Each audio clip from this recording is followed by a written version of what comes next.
आणि 14 वर्षाच्या वानोटी बाईला ताजमहली बाबा 5 वर्षाच्या असताना पहिला चमत्कार आहे।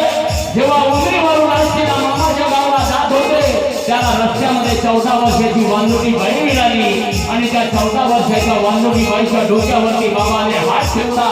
आणि त्या 14 वर्षाच्या वानोटी बाईला बाबाने 5 वर्षाच्या असताना पुत्रदान दिला। पहिला चमत्कार ताजमहली बाबाचा आहे आणि म्हणून तुला ताजमहली बाबा का म्हणत आहो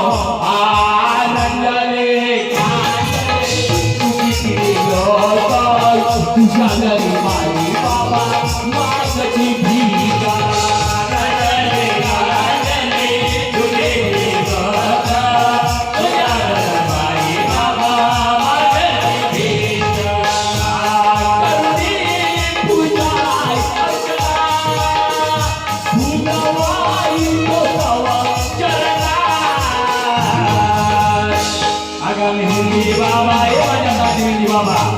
आगा मेहंदी बाबा तुला माझी भेट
या पृथ्वीवर पाप झालेला होता आणि या पापाचा नायनाट करण्याकरता भगवान ताजमहली बाबा एका छोट्याशा उमरी गावी 14 एप्रिल 1927 साली त्या एका छोट्या उमरी गावी तैशी कारंजा जिल्हा वर्धा या गावी ताजमेली बाबाने जन्म घेतला आणि या कलियुगामध्ये कलंक अवतार घेऊन आले आणि म्हणून का म्हणतात हाय कलियुगी मेंढी बाबा तुझे उपकार तुझे नाव सेवक लोक नाही विसरणारा कलियुगी मेंढी बाबा तुझे उपकार तुझे नाव सेवक लोक नाही विसरणारा कलियुगी मेंढी बाबा तुझे उपकार तुझे नाव सेवक लोक नाही विसरणारा कलियुगी मेंढी बाबा तुझे उपकार तुझे नाव सेवक लोक नाही विसरणारा ही ऐकून घे माझी करुणा भूतवाई तो तवा शरणा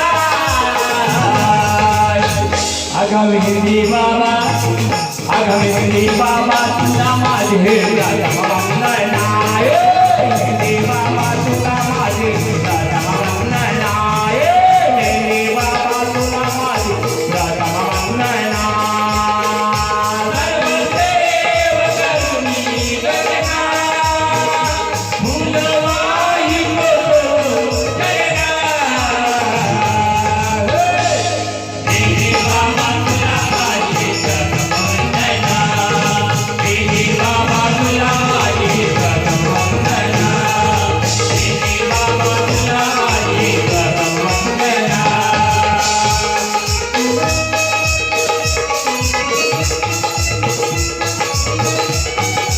वंदना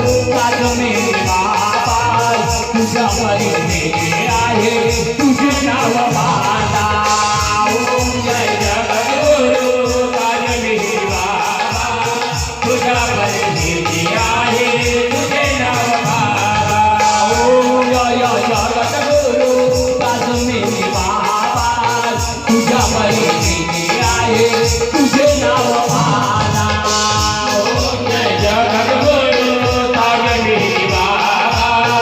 बाबा तुला माझे वंदना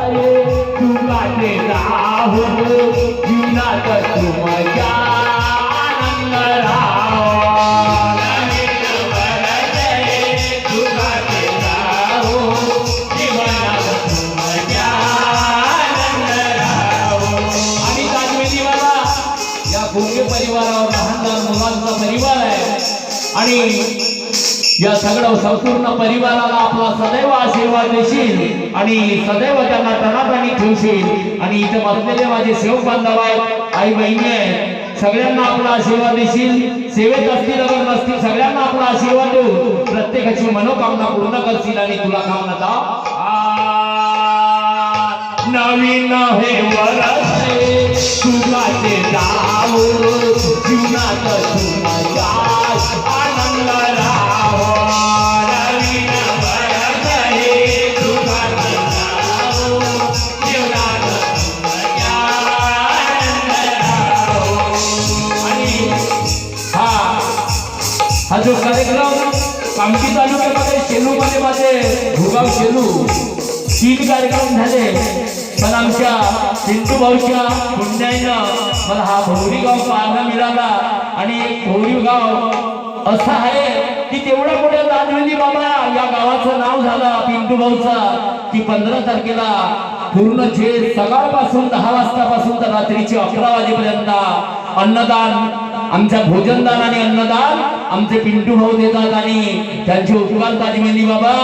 सदैव तुमच्या दरबारावरती राहील आणि आमच्या पिंटू भाऊ परिवारावर आपला सदैव आशीर्वाद देऊन त्या पिंटू भाऊला सदा सुखी दिवशी एवढीच तुला माझी विनंती आहे आणि म्हणून त्याच्यासाठी का म्हणता नवीन हे वर्ष आहे सुखाचे राहू जीवनात तुमच्याय आनंद राहो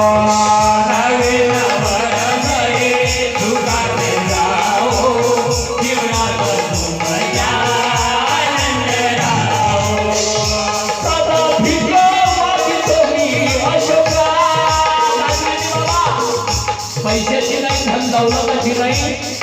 सर्व माझे शेवट वाटाव सुखी असते त्यांना सुख समाधान देणं तुझं काम आहे मी तुला सुखाची भीक मागत आहो आणि मनोकामना म्हणत आहो